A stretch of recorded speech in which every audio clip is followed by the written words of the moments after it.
Bismillahirrahmanirrahim. Assalamualaikum warahmatullahi wabarakatuh. Hamdan wa syukurillah, salatu wassalamu ala rasulillah, ma'bad. Pak Zamzam Mustafa selaku dosen mata kuliah teknologi pendidikan yang saya hormati, kemudian seluruh rekan-rekan mahasiswa IPSB yang senantiasa saya banggakan.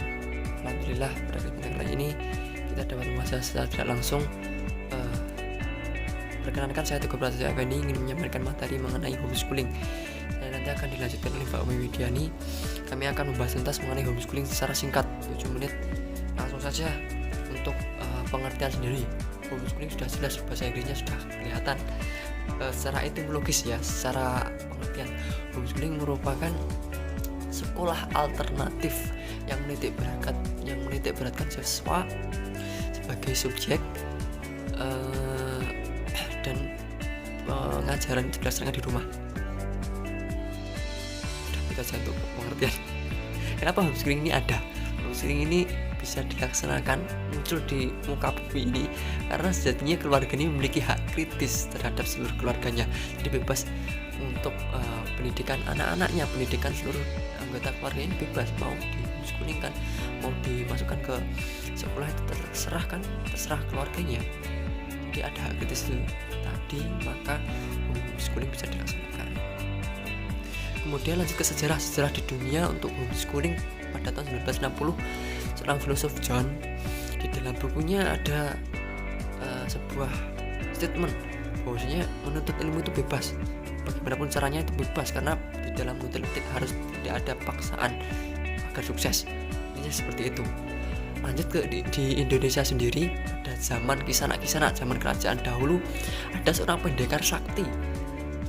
Dulu pendekar sakti itu punya anak dan ilmunya itu dia ingin wariskan kepada anaknya, maka anaknya dilatih sendiri di rumah, dilatih ilmu bela diri di rumah. Padahal bukan sendiri di rumah.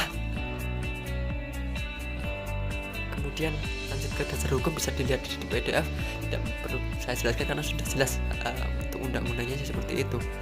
Kemudian lanjut ke tujuan dari homeschooling, tujuannya sama, pendidikan formal di sekolah sama, meningkatkan mutu pendidikan peserta didik sama, tapi secara fleksibel dan bebas dilakukan di rumah. Tujuannya cuma itu, agar monitoring keluarga terhadap anaknya itu lebih kuat. Mungkin itu saja yang dapat saya sampaikan. Banyak kekurangan, salah tutur kata, tindakan dari saya mohon maaf. Akan dilanjutkan oleh Mbak Umi Widiani untuk materinya. Mohon maaf keserimpet kata-katanya karena waktunya cuma 7 menit, yang disampaikan masih sedikit, sebenarnya masih banyak lagi.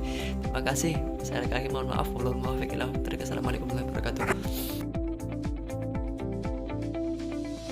Assalamualaikum warahmatullahi wabarakatuh. Perkenalkan, nama saya Umi Widiani. Saya berasal dari kelas IPSB dengan NIM 208180037. Nah, di sini saya akan menjelaskan atau mempresentasikan tentang kurikulum yang digunakan oleh homeschooling. Nah, apa sih arti kurikulum itu? Kurikulum dalam arti sempit adalah mata pelajaran yang diberikan kepada peserta didik selama proses pembelajaran. Sedangkan dalam arti luas, kurikulum itu meliputi semua proses dan pengalaman yang dialami siswa selama kegiatan belajar mengajar. Nah, salah satu yang membedakan antara homeschooling dengan sekolah reguler adalah pengelolaan di sekolah reguler yang lebih terpusat pada kurikulum. Jadi kurikulumnya itu sudah diatur. Sedangkan kurikulum homeschooling itu tergantung pada orang tua dan materi ajar untuk anaknya. Lalu yang selanjutnya yaitu faktor pendukung atau pendorong homeschooling. Yang pertama itu kegagalan sekolah formal. Nah, kegagalan sekolah formal dalam menghasilkan mutu pendidikan yang lebih baik menjadi pemicu banyak orang tua lebih memilih mengaplikasikan homeschooling bagi putra-putrinya karena dirasa dapat menghasilkan pendidikan yang lebih bermutu. Yang kedua yaitu teori intelijensi ganda. Nah, teori ini memicu pada orang tua untuk mengembangkan potensi-potensi intelijensi yang dimiliki melalui homeschooling.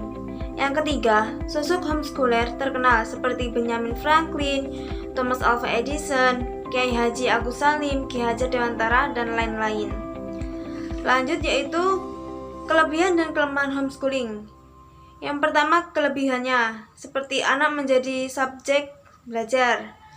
Anak menjadi subjek dalam kegiatan belajar. Gaya belajar si anak dapat dilayani sehingga si anak dapat merasa nyaman serta menyenangkan dalam kegiatan belajar. Yang kedua, objek yang dipelajari sangat luas.